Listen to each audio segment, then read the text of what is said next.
It's time for a minute or three with the Double D.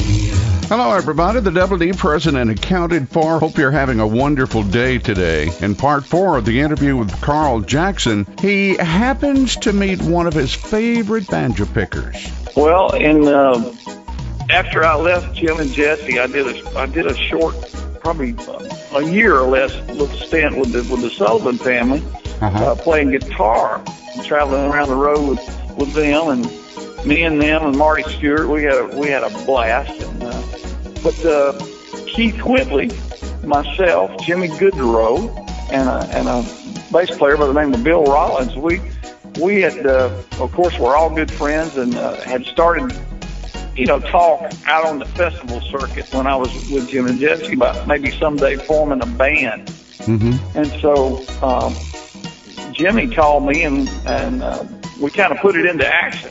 And we all decided we would meet up in Columbus, Ohio, which is where Jimmy was living at the time, and we would form this band, and we did. It was called the Country Store, and I had been there about less than a week, I guess. And Keith and I were reading the newspaper one day and noticed that Glenn Campbell was going to be at the Ohio State Fair. Mm-hmm. And so Keith was a big fan of Glenn also. And so we decided we'd go out and see Glenn. So we did. And the show was just absolutely wonderful. I mean, Glenn was probably the biggest star in America at the time, Yeah, certainly right there. Right. With him. Yeah. He was huge. This is early 1972 or mid 1972, summer of 1972. And so we went out and saw the show, had a great time, and then we went out to the Midway at the Ohio State Fair and, rode rides and had a good time.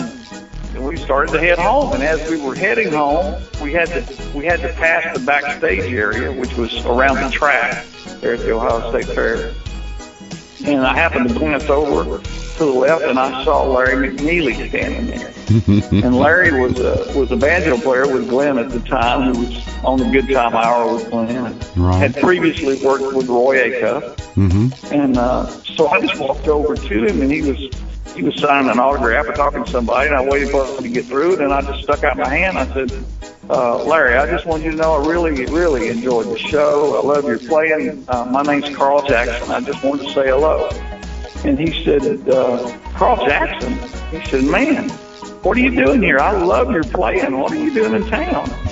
And so, I didn't even know he knew me, but I guess he knew me from Jim Jesse like I knew him from Roy Acuff, Right. But we'd not met at the time. And so anyway, Larry, the conversation, we go through the whole story, and he says, man, what are you doing tomorrow? He said, why don't you come by, let's jam some. Let's do something. I said, sure, I'm in town, I'll be happy to. In part 5 of the interview with Carl Jackson, after he meets one of his favorite banjo pickers, he gets a job offer.